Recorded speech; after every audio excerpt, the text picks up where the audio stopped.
So welcome to Discovering Buddhism, How to Meditate, week 5.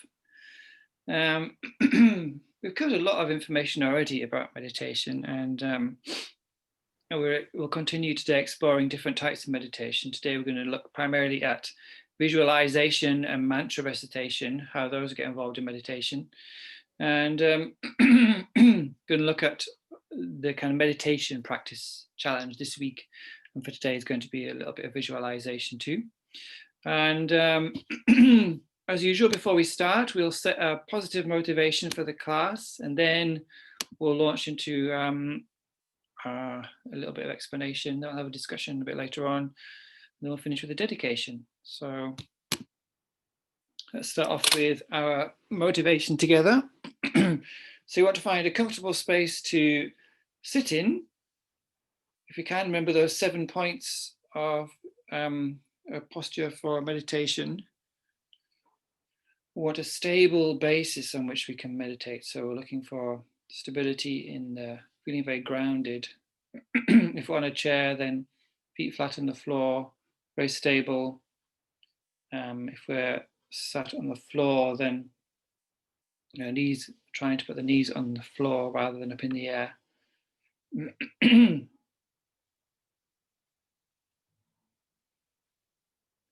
And we're also looking for a posture that's going to keep us awake, but also relaxed. So that's quite a balance. To be able to have a posture that's alert but awake, alert but relaxed. And these 2 lines we're going to look at the kind of first 2 lines are the concern for oneself. And then you extend that in lines 3 and 4 into all living beings. So if you've been following our Lambrin meditations in the morning, we've got as far as the middle scope, which is becoming dissatisfied with the whole of samsara, not just the lower realms, which is what small capable beings about, but looking at even human nature and the God realms and thinking actually those are also unsatisfactory. We're controlled by sickness, aging, death, without control. This is one of the points of samsaric existence. We don't have any control over which suffering situations we fly towards, pushed about by karma and afflictions. So in some sense, we could say that what we're taking refuge from is samsara and the afflictions. And the root of all those afflicted states of mind, which is the cause of samsara, is ignorance. So we're taking refuge away from ignorance towards wisdom. And the teacher of those, the compassion, the wisdom wings that we need for full enlightenment is the Buddha as the teacher. The Dharma as the medicine, the teachings, and the Sangha as the nurses, the supports.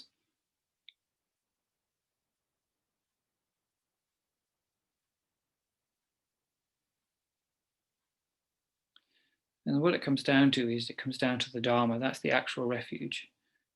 The outer Dharma being the teachings, the speech of the Buddha, but the inner refuge is the minds of compassion and wisdom and all the other virtuous minds that lead us to enlightenment. So that's our real safety.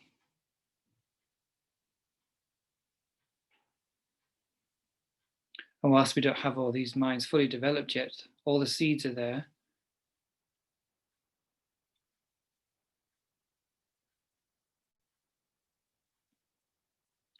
And we share this common nature with all living beings, which is that eventually we'll all reach enlightenment. We all have Buddha potential.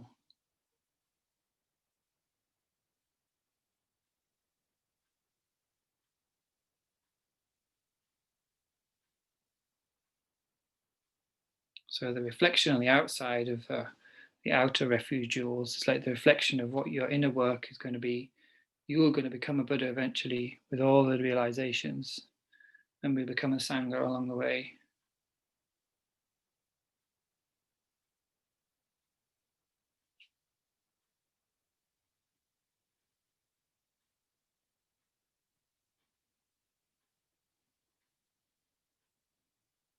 So why don't we just recite those 2 lines 3 times, the first 2 lines 3 times, and then we'll do a little work on the last 2 lines. So just the first 2 lines 3 times. I go for refuge until I'm enlightened to the Buddha, the Dharma, and the Supreme Assembly. I go for refuge until I'm enlightened to the Buddha, the Dharma, and the Supreme Assembly. I go for refuge until I'm enlightened to the Buddha, the Dharma, and the Supreme Assembly.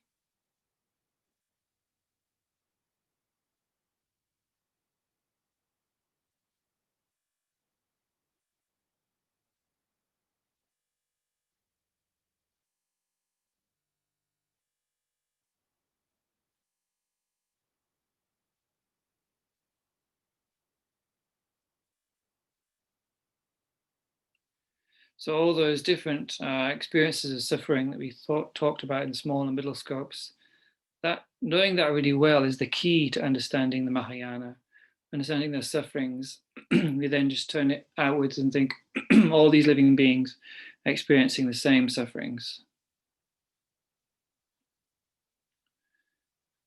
And a kind of swapping your self-interest, trying to get yourself out only, then thinking others become more important. You're switching that self-cherishing mind to cherishing others because you're feeling very close. You know, the meditations you do will help you feel close to these living beings, like your own mother.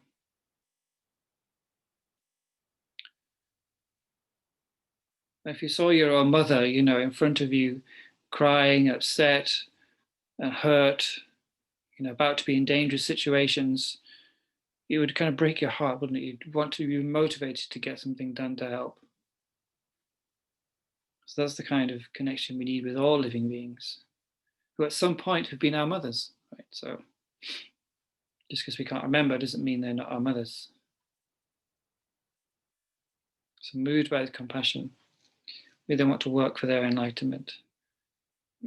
And to do that, we have to be the best qualified person we can be with all the realizations.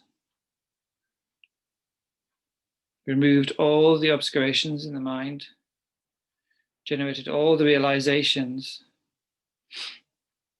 and become a fully awakened being.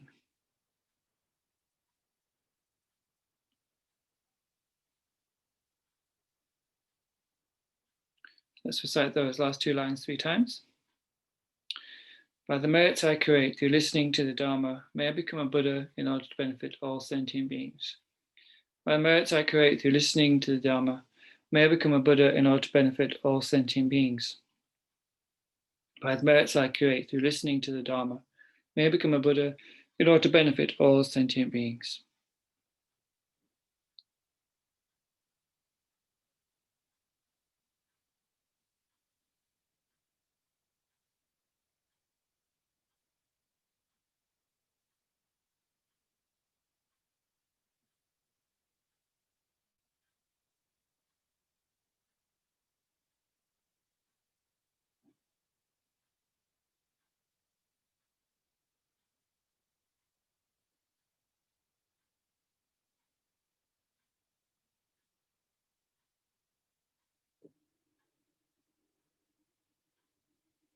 Let's recite this next verse together. He who, caring with compassion, taught the holy Dharma so that all wrong views would be abandoned, Gautama, homage to him.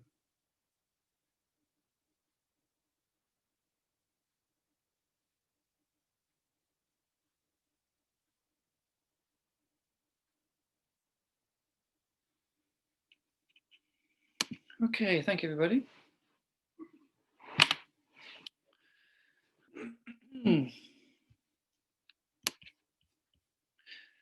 So here's a little recap of what we've done so far. We're now in week 5, so everything from weeks 1 to 4 we've had some little familiarity with. We looked at posture, we looked at what meditation actually is. Being aware was week 2, mindfulness and introspection particularly. Looked at motivation, dedication, why those are important for Buddhist meditators. We looked at the 2 types of meditation and their different functions. The analytical meditation and the stabilizing meditation, different synonyms of those. Can anybody remember the different synonyms for the stabilizing meditation, the non-analytical meditation? Shamatha. Good. Yeah, what's one? Do you know what it is in Tibetan? Shintib. Shine. Shine. Sorry. Not far. Well done. Nice. It's calm abiding. Calm abiding. Good. Now that's important to remember. Well done, Maggie, because that one is. How many stages has that got before we get to calm abiding? 9. 9. Good. Yeah. Right. And then the 10th stage is this really kind of advanced level. It's a really special level of stabilizing meditation in which you're able to hold your object for 4 hours. That's the kind of measure. I'm lucky if I get 4 seconds, but 4 hours. And at that point, your power of your mind to move where you choose is incredible. Can you imagine, the power of just blissing out for hours in meditation? You just choose to be on an object like compassion or kindness or emptiness, and you can just hold it for that whole time, that rich focus. That's going to be quite special when we get there. Good. Okay. And what about the other type then, the analytical meditation? What are some of the synonyms and uses of that in Tibetan Buddhism? Special insight. Yeah, special insight. Good. Yeah.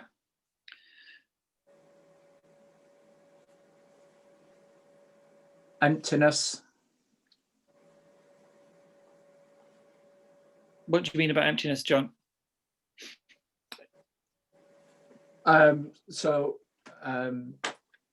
Insight into emptiness.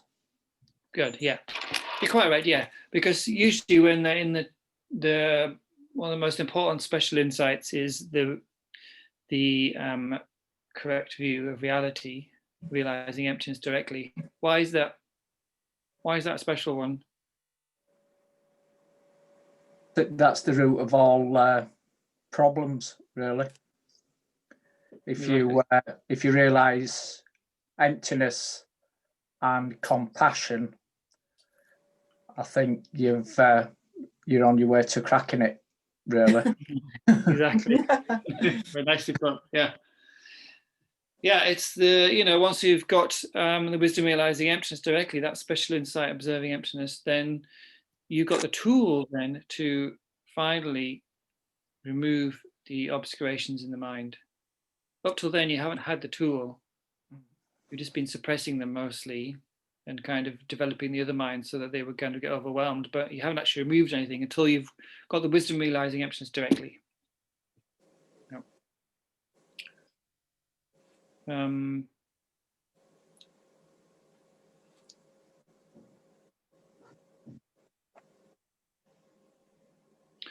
Yeah, okay, good. Week 4, using meditation to deal with disturbing emotions. So we looked at some of those, practical applications that they mentioned in the texts about not just obviously the wisdom realized emptiness being the kind of antidote to samsara, but before we get there, other little antidotes that help us, like an antidote to anger being what? Meditate on patience. Patience, excellent, good. That'll stop anger arising. And then what's the opposite of that then? Opposite of anger? Loving kindness. Loving kindness, good, yeah, very nice. So then those two can't exist in the mind at the same time. So if you've got one in, the other gets forced out. Yeah. If you're meditating on love, and then someone steps in front of you or makes a noise like your neighbour's banging next door doing building work, and then anger arises in the mind, then that's it, the love's gone. Adita's having work issues with the neighbours at the moment. Oh, bless. What about an antidote to kind of overthinking, over-conceptualizing, busy mind? What's a good antidote for that? Mindfulness practice. Mindfulness. Mindfulness on what? Let's try the breath. My part. Huh? Maggie, what? What are you going to say, Maggie? I was going, I was going to say that, like stabilizing that breathing meditation, or Excellent. Yeah. yeah. Excellent. Good. Mm. Very good. Yeah. Yeah, we have to be careful because in Buddhist meditation, mindfulness isn't the same as the mindfulness movement. John Kabat-Zinn on that. Mindfulness and introspection here have very specific meanings, as we talked about before, right? So if you say mindfulness, then that's just the ability to hold something, but what you're holding it on, that's what we're looking at here. All the different types of objects you can hold in meditation. You can be mindful of, we're watching the breath. You can be mindful of compassion. You can be mindful of patience. You can be mindful of love. You can be mindful of other things. Good, yeah. What about an antidote to jealousy? Rejoicing. Rejoicing. Good. Rejoicing in what? Rejoicing in your own qualities. Oh yeah, no, that's right. No, on other people's wealth On other and people. other Other people's. good qualities. Mm. Yeah. I'm jealous of everybody else, but look at my qualities. I'm fantastic. That's not right. Rejoicing in their qualities to kind of counteract the hate that you're holding towards the other person and their success. Right? And their good deeds. Good. Very nice. Yeah. The Buddha nature.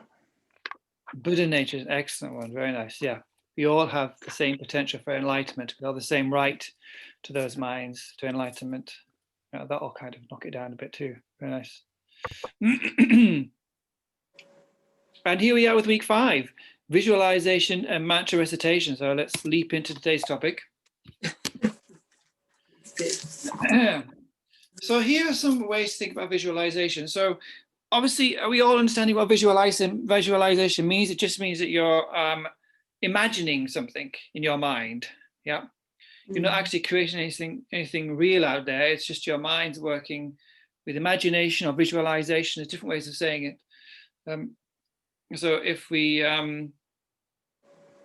we do the purification practice, if you remember to that one, when you visualize light pouring into the body and all the negative karmic seeds being pushed out by black smoke and black scorpions or oil or whatever, we're visualizing. That's quite, exciting for the mind to get involved in those. And it's a really visceral way of interpreting the Buddha's teachings on removing negative karma there. Does that make sense? Well, that's quite powerful, I find it powerful. So that's one, a purification. I'll just put some other examples. There are many, I'm just dipping into a few here so you get an idea. Counteracting afflictions. Seeing people as skeletons. What's all that about? Any guesses what that might be? Is that when you see everybody the same as you are? That, we are skeleton. We are, I don't know. Because somebody once said to me, just to, when I was getting very anxious, just imagine they are skin and bone like you are, something like that. No. Sorry. It could be, yes. I think it could work that way. It's not what I was thinking of, but that would have if it has a positive impact, then yes. Yeah. Is it to do with attachment in other people? Yes, that's the main one. It's one of our strongest attachments.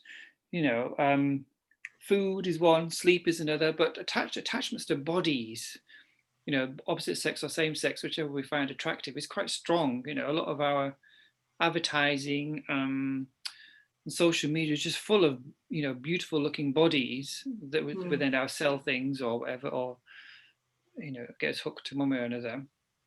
But it's really strong, isn't it? Our attachment to other people's beautiful bodies. Doesn't matter what age we are. Unfortunately, if your body gets older, it gets less beautiful. That's another meditation.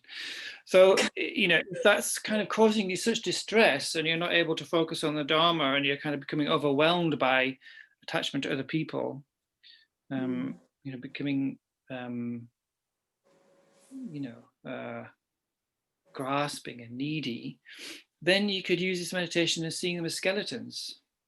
Then, attachment disappears. If you're just thinking was just trying, while the person's in front of you, you see them as just the skull, the bones. There's not much to get attached to there, is it? It's pretty boring. And you can't deny that the bones are there, which is really interesting, which is what I always think about with this meditation. You know, when the person is there in front of you, they have the bones. You're not making it up. The bones are there, you know, moving around, the jaw is going, whatever.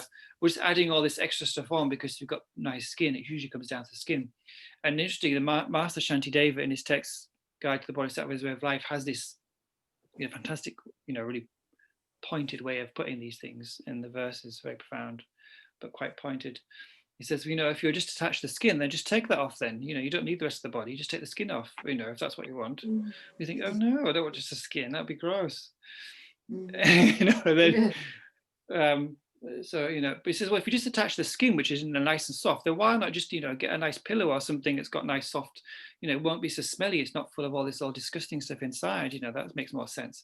So the kind of Shantideva is very skillful at locking off all these ways that you might go to try and justify being attached to a body, which he calls it as a sack of filth, you know, holding all these little pockets of poo and urine and other stuff that's just hanging about in there, which we think is beautiful. So, you know. So these kind of meditations help, you know. I think they're useful for us all. They're mentioned a lot in monastic and texts because, you know, monks and nuns have this vow of celibacy. So try and counteract that is really important to keep their vows pure. But I think it applies to us all, really. Any thoughts on that?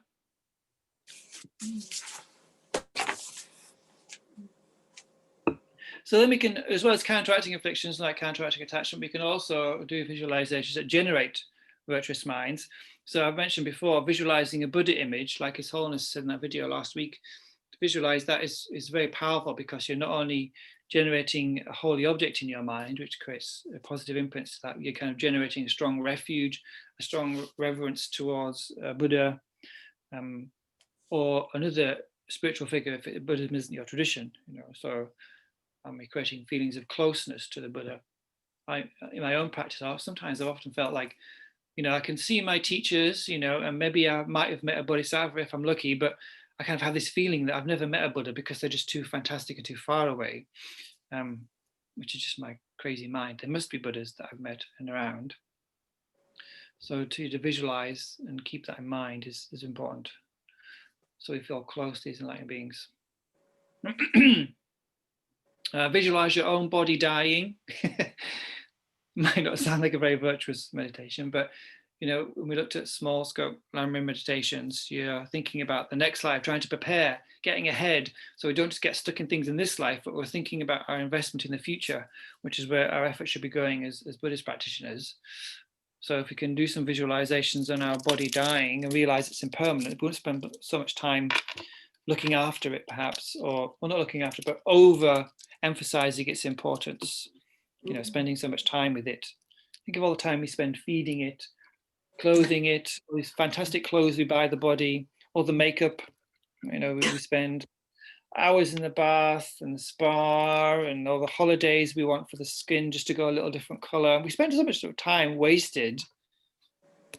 You know, it might seem like we're not wasting the time, but, you know, on the body when we could be spending it maybe somewhere but more helpful, you know. So it depends, you know. I'm not saying you shouldn't look after the body. You do have to feed it and wash it, of course. It has to be washed all the time because it stinks otherwise.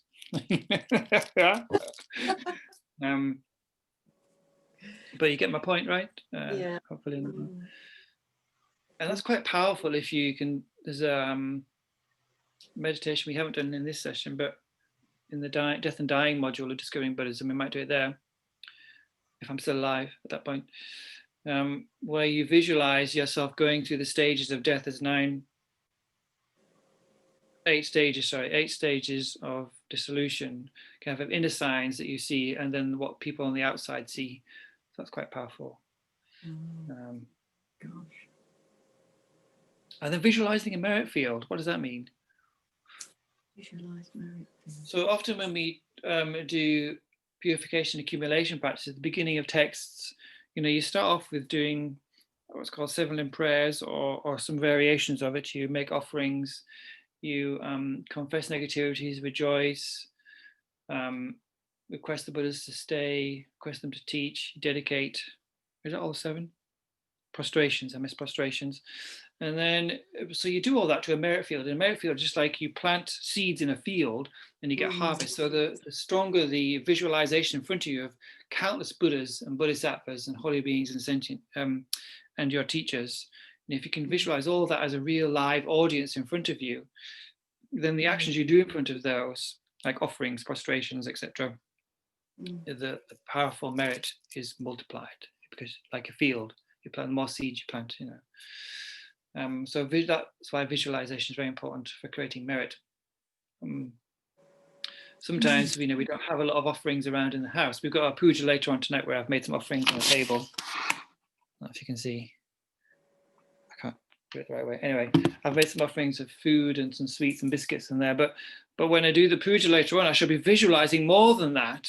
You know, I've got some stuff from M&S, whatever, but I should be visualizing clouds and rows of incense behind me, water bowls, incense, music, flowers, as much as I can visualize, as much as my imagination will let me, and then I'll offer those to the merit field, all the Buddhas I visualize in front. I was like double whammy, you're kind of offering thousands and thousands of offerings, and then you visualize them offering all again, and then you offer them all again. So you're kind of creating masses and masses of positive karma, purifying and accumulating merit. So visualization is a very powerful tool. Yeah. So that's just some ways we can use visualization in meditation and in different practices in Tibetan Buddhism, especially. Here's just a little bit of technical information. I read this just today in How to Meditate by Kathleen MacDonald. The two types of meditation, analytical and stabilizing, are used together in visualization.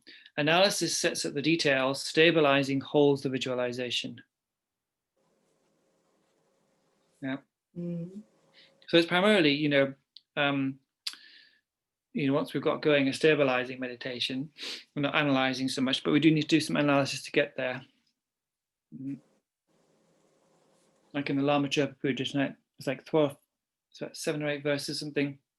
Where you're setting up the visualization. It kind of in the puja text itself, it's going through visualize the throne here, then the lotus here, then there's these beings here, then there's those beings there, and each of those beings have these implements, and you're kind of setting up, so you kind of get there, going through it piece by piece.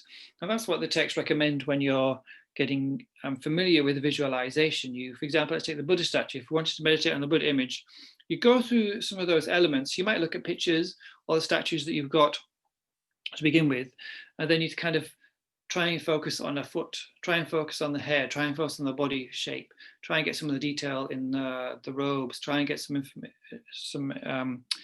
try and see the fingers touching, holding the ball and then touching the earth, you know, go and get the mudras right.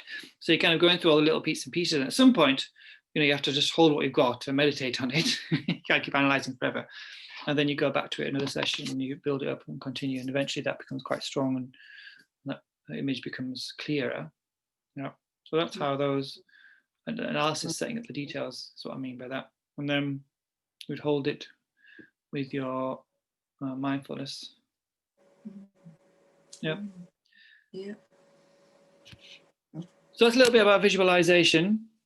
I've found a quote here today which was quite interesting about mantra recitation. So just moving on to that a little bit. So I'll read that out in case people can't see the screen. Tibetan Buddhist mantras are words originally spoken by a Buddha while deep in meditation. Reciting them helps to replace the endless internal chatter of the mind with calming syllables that purify karmic imprints, bring beneficial energy, focus the concentration, and offer protection and blessings. Chanting a mantra itself cannot by itself liberate a person from psychic existence. While chanting, one also must transform and focus one's thoughts. So I like that quote because, you know, is indicating, you know, where the power of these mantras come, because they come from Buddha's blessings. The words spoken by the Buddha as helpful for sentient beings, not just for their own benefit. They don't need it. They're enlightened. So the only reason they're doing it is for us. So they're passed on to us. A mantra itself actually means protection for the mind. In the that's a meaning translation, protection for the mind. So just reciting it itself isn't enough, you know. this is the Dalai Lama said this many times also, is reciting Om Mani Padme Hum, the compassion mantra of Chenrezig, the Buddha of compassion. Just reciting that isn't going to protect your mind necessarily if you're getting angry. If you're reciting the mantra and getting angry, then it hasn't, it's not, you haven't got the union right, it's not helping. So let's look a little bit about mantras then in meditation. I've just jotted down here 4 types of mantras that are quite common in Tibetan Buddhism. Maybe you know some of these already. Shakyamuni Buddha mantra. Who is Shakyamuni Buddha? Anybody? The historical Buddha. Good, yeah. That guy who lived 2,500 years ago. Yeah. Shakyamuni Buddha. Mm. It's just to kind of pinpoint that that's the Buddha. We're kind of in that Buddha's lineage, if you like, we're in that Buddha's, the wake of that Buddha. Fortunately, we just caught the end of that time. But there have been other Buddhas before him. He wasn't the first. And there will be Buddhas after. That's something, it's quite different from other religious traditions, that there are many, and that you will become one. Those things may be quite shocking to other religions. Well, there's whole explanations about how many Buddhas there are in this, what they call a fortunate eon. 1,000 Buddhas in this fortunate eon. Buddha Shakyamuni was the 4th, and they know the names of the previous ones. Interesting, isn't it? Anyway, you have to ask some lamas about those details. I'm not really hot up on those. So that mantra there is what we associate with the Shakyamuni Buddha. So Tayata Om Muni Muni Maha Munaye Soha. So we usually start with Om. That one doesn't start with Om in the second word. We usually start with Om. And then usually the always end is Soha, or sometimes you would pronounce it Swaha. I think if you're being better at Sanskrit. I never learnt Sanskrit, so I can't tell you about that. But these are all in Sanskrit, not in Tibetan. Ancient English, Indian language. I say English, Indian language. Does anybody know any Sanskrit? Study any Sanskrit? No. Of course, it's not spoken. It's a dead language, like Latin is. It's not spoken, a living language. Om Mani Padme Hum. Everyone knows that one, right? Everyone heard of that one? That's the compassion mantra for helping develop compassion. Now that is related to a tantric deity of compassion, which is Chenrezig. Yeah, so if we're looking at tantric practices to develop compassion, or using practices related to Chenrezig, that would be the short mantra. There's a medium mantra and a long mantra. I can't remember either of those, but they are long. All right. And they have meanings. They are translated into English, some of these. Sorry, was that a question? Yes, all right. The Om Mani Padme Hum, is it Avalokiteshvara? Yes, Avalokiteshvara is a Sanskrit name for Chenrezig. Yeah. Chenrezig is Tibetan, yeah, same. Interesting enough, we kind of, for some reason in the West, a lot of these tantric names came through to us as Sanskrit names rather than Tibetan, even though we're in Tibetan Buddhism. I don't know why that is.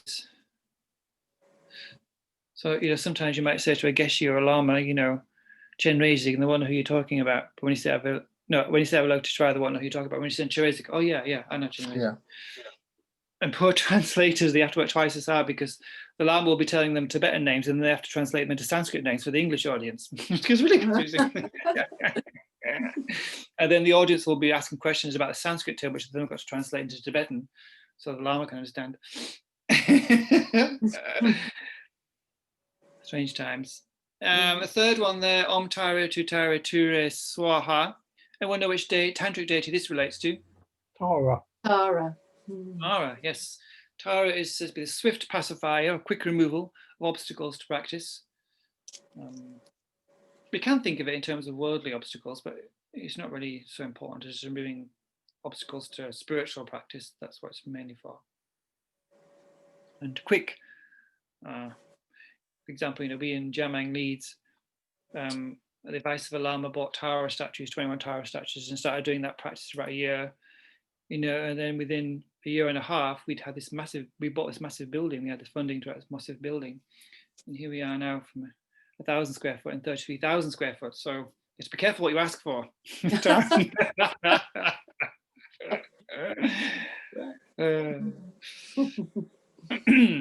So those two in the middle there are related to tantric deities. There's other ones like wisdom. Wisdom is another important one. Manjushri in Sanskrit. In Tibetan, where is it in Tibetan? Jamyang or Jampayang, I forget now. One of those two. Interesting enough, Jamyang Leeds is the Tibetan name for wisdom, the wisdom deity. It's often translated as English, the gentle voice, but it relates to the wisdom aspect of the Buddha, Manjushri. The last mantra there, Tayata Gate Gate Paragate Parasamgate Bodhi Swaha. Everyone recognize that one? Yeah. So Yeah, that's towards the end of the Heart Sutra, the Buddha's sutra on emptiness. And why I put five passes there is because that relates to the 5 Mahayana paths of accumulation, preparation, seeing, meditation, no more learning. So Gate are the first two there. Accumulation, preparation. Then once you get to realize emptiness directly, you're on the path of seeing, that's Paragate. Then when you get on the path of meditation, Parasamgate. Then Bodhi is the 5th path, which is the Buddhahood. That's like path of no more learning, we call that one. So the 5 paths are indicated there in the mantra.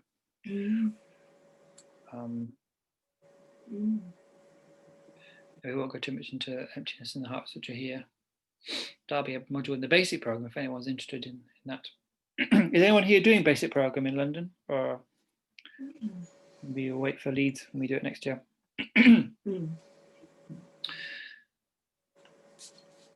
So there's still meditation because you're still becoming familiar with, either developing compassion, becoming close to Buddha Shakyamuni, becoming close to the idea of emptiness.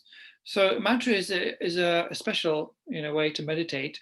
They usually used in Tibetan Buddhism. We've become familiar with using one of these. Have you seen one of these before? A mala. So 108 beads. So you might do a whole round of Om Mani Padme Hum. So you just count them off. I've got a habit now of counting 2 beads at once. So I do Om Mani Padme, Om Mani Padme, Om Mani Padme, Om Mani Padme, Om Mani Padme, Om Mani Padme, Om Mani Padme, Om Mani Padme. And whilst you're reciting the mantra, so using your speech as a virtuous object generator, you're thinking compassion, kindness, and extending that out to all beings.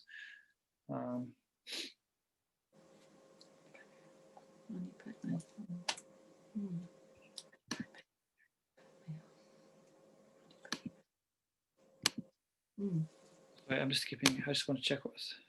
Let me go back.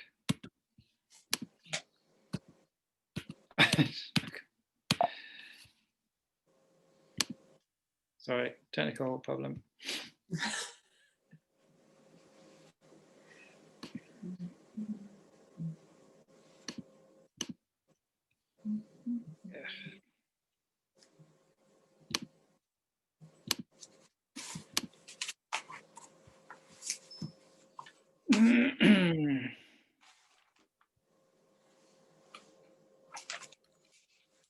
Can you see that? No? No. What happened?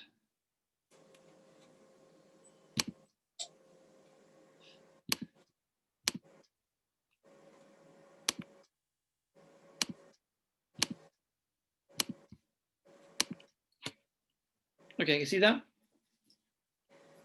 Okay. What is meditation? So is everyone then kind of clear about how we use visualization and mantra recitation in, at least to some extent, in Tibetan Buddhism? There might be some similarities in other Buddhist traditions. I can't really comment on those. And there'll also be some parallels I expect in different types of meditation that are non-Buddhist. But I've just kind of chosen a few of Tibetan Buddhists kind of gems to look at here. And like all these practices, it's important to remember that the point is to generate, the refuge minds, or, compassion and wisdom, and all the other types of minds. Is those are our real refuge. All these meditations are not just kind of look cool or have a mala that you wear as a piece of jewelry, or to show off because you can recite something in Sanskrit. It has to be, for something that's going to help you generate a mind of compassion to kind of counteract,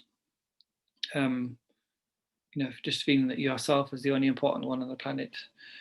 To help you connect with the Buddha as a teacher with respect, to help you understand emptiness. And visualizations are really powerful ways to use the mind. You used to say you divide learners into two types: a visual or non-visual learner. I don't know which one you think you are, but I always had quite a creative imagination, so I appreciate those things about purification, etc. Let's just open this to discussion then.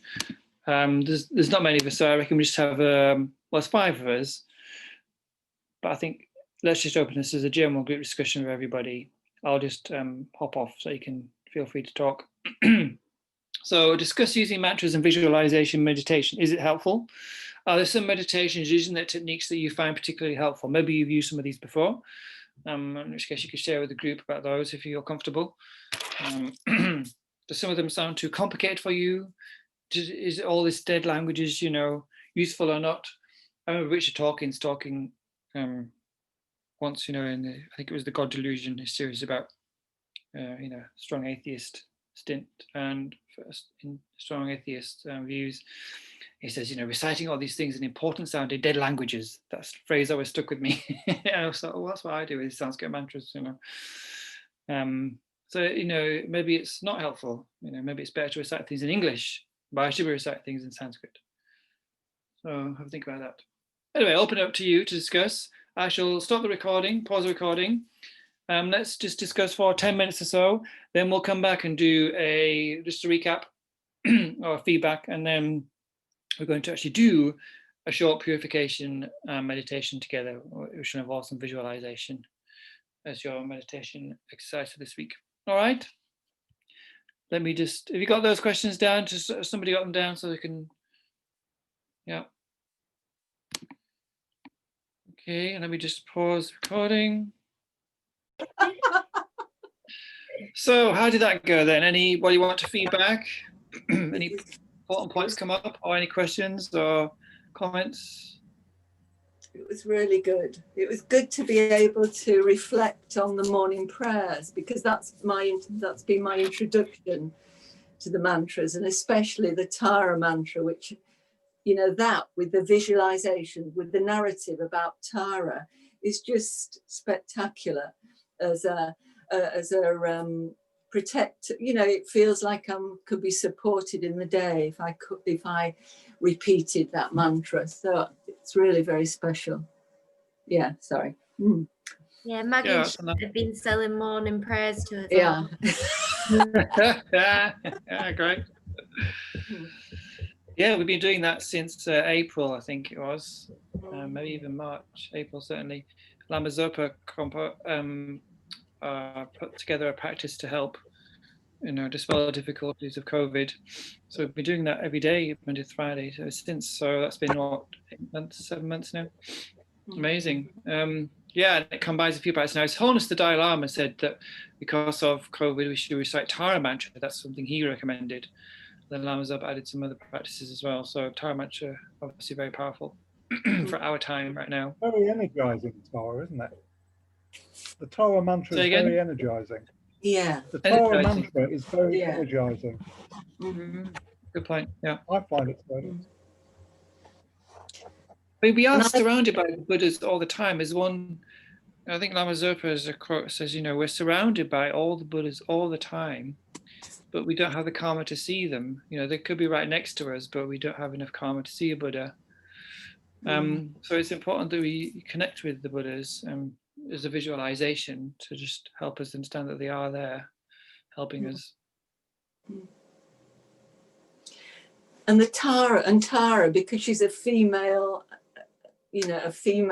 or, that makes it more relevant to me. I don't, yeah, maybe exactly. that's, but yeah, I really feel that energy, that's, yeah.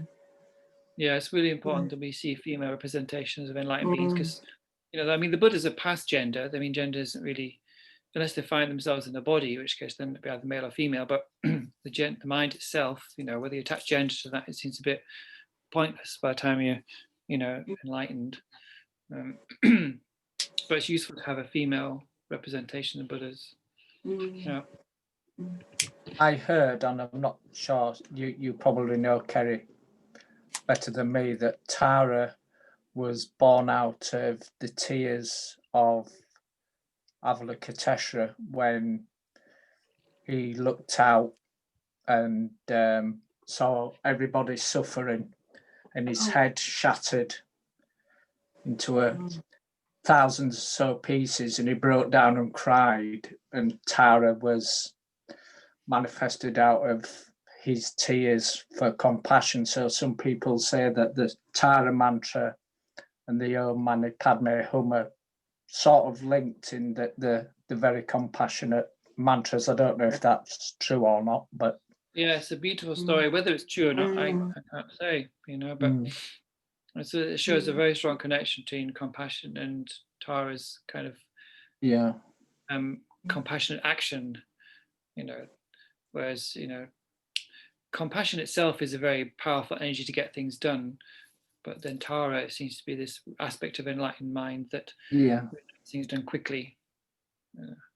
That's a really lovely story, John. Thanks for sharing. Yeah. As I say, I'm not sure if it's true. I've just heard in the past that's very nice.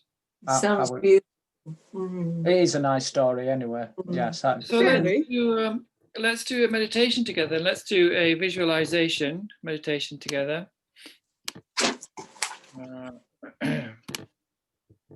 So we're going to do a little one on purification. It's not as elaborate as Vajrasattva, which is what we do on a Tuesday night. Not this week because we're doing Sog, but that's a more extensive visualization with the mantra, etc. So if you want to do that, you can look at that next week. But here's a simple one for us to look at from Kathleen MacDonald's book, How to Meditate. So she recommends starting with calming the mind with stabilizing meditation, which we know how to do now. So point 2 is when we exhale, imagine all our negative energy, past mistakes, distorted conceptions and emotions leave your body with the breath, like black smoke where it disappears completely. And then when you inhale, imagine all the positive energy in the universe enters your body in the form of pure, radiant white light into every part of your body, making you relaxed, light, and blissful. So those are kind of general instructions, but you can adapt those. If there's something really means something more to you along those lines, put it in.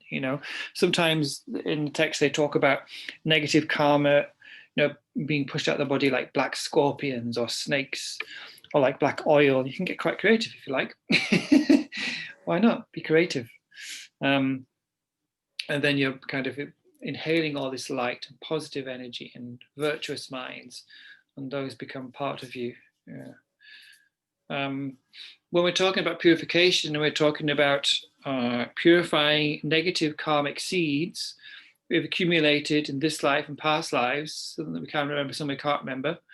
They're still in there, and when the conducive conditions ripen for those, they will bring about suffering for ourselves. So that's why it's important to remove them, because they're obstacles not only for our happiness but also for our spiritual path. Because if they become too heavy and too overwhelming, we're not going to be able to progress very easily or at all if it gets in states, like lower realms. So it's important we cut those as much as we can, or kind of stop them from ripening.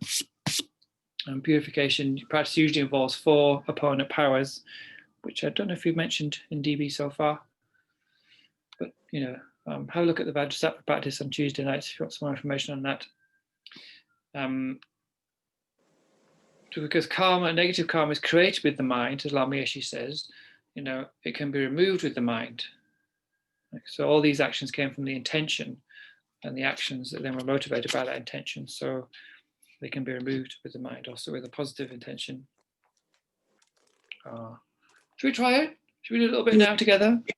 Yeah. Okay. So let's just spend a couple of moments. You can be your own therapist, your own meditation, expert now, because you know how to do calming the mind, stabilizing meditation. So just spend a few moments doing that.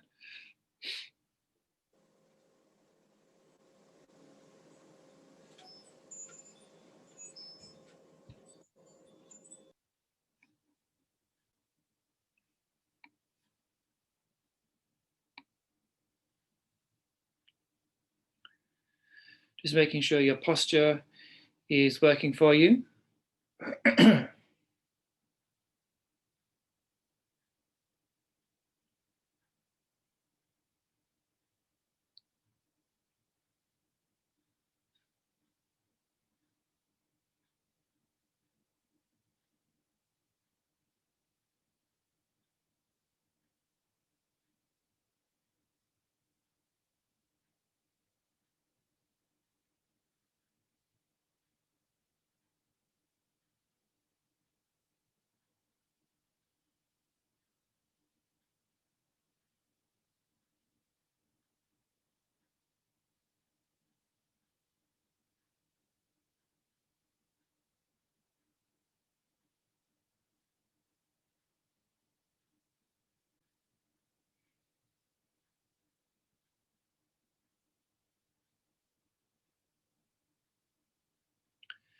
So what we're doing this meditation is exhaling and inhaling. So it might be that your breathing is too quick to really take these in. So if it doesn't work with the breath, that's okay. Just skip the breaths and just imagine this happening in your own time. Sometimes it gets me too anxious if I try and fit it into my breath.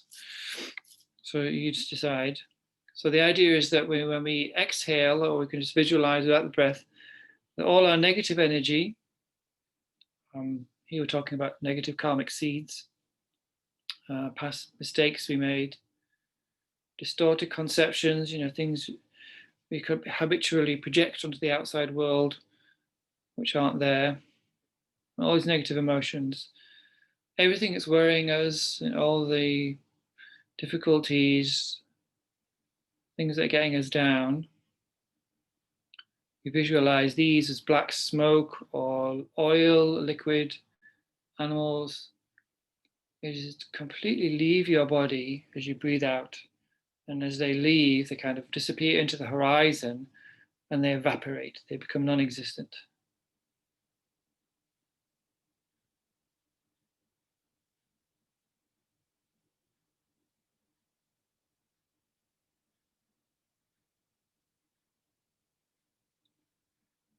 And then as you inhale, or if you're not using your breath, just when you're ready, all the positive energy in the universe, all those positive minds, all relaxed, blissful, light, pours into you, filling every part of your body. So your body's filled, clean, clear, as Lama Yeshe would say, of blissful light.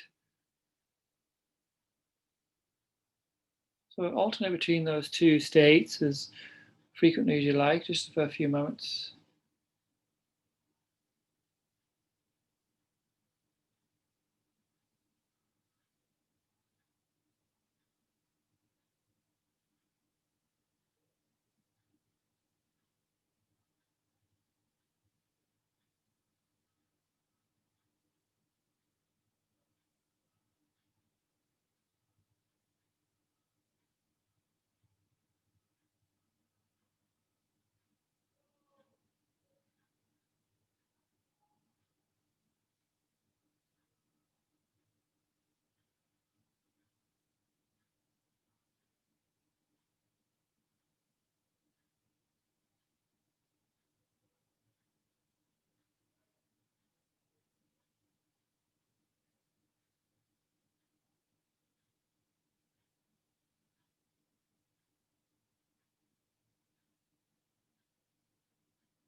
And try and focus on that feeling of, happiness, of lightness, of, radiant, blissful energy, filling every part of your body.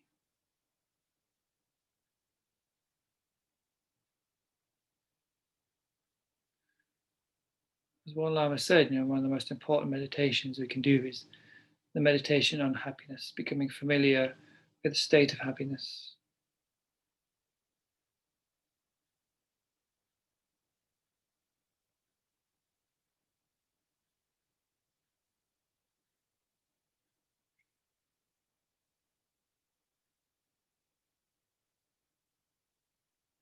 And then let's dedicate. So whatever positive karmic seeds we've implanted in our minds since we started this session together, may these blossom and ripen as our realizations of all the points of the path, from Guru devotion,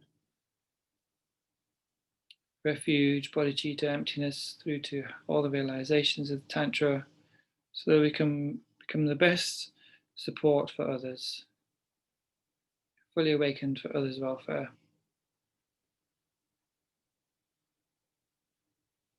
We dedicate to all those people around the world who need help, people and animals who are suffering in all states of existence who need help, especially those who are known to us, family, friends, work colleagues. May there be a swift end to all the difficulties of the COVID.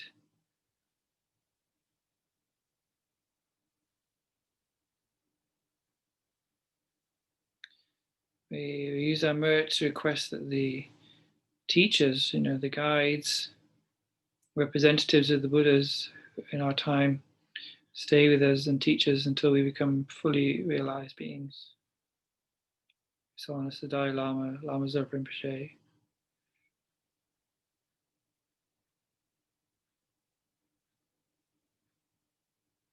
And all centers of FPMT and other spiritual centers around the world flourish and continue to provide benefit to living beings.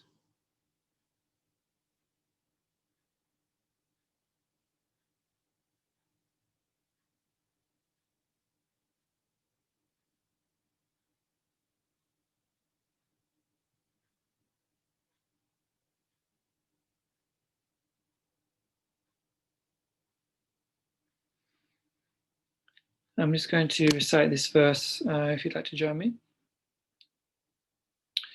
Chan Chu San Cho Rinpoche Ma Ke Pa Nam Ke Gyu Ji Ke Wan Yam Pa Me Pa Yam Gon Ne Gon Du Pe Wa Sho.